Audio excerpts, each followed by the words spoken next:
Бұл видеоны көру оңай емес, бірақ үнсіз қалу одан да ауыр. Қысқа ғана өмір, бірақ сол қысқа ғұмыр арасында мыңдаған адамның жүрегін қозғалтты. Қобилжан тәжік ұлтының баласы.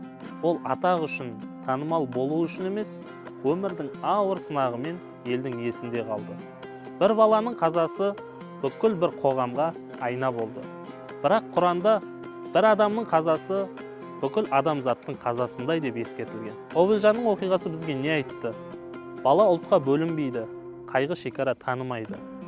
Ал үнсіздік ең қауіпті нәрсе. Бұл оқиғадан күнә іздеу емес, сабақ алу маңызды.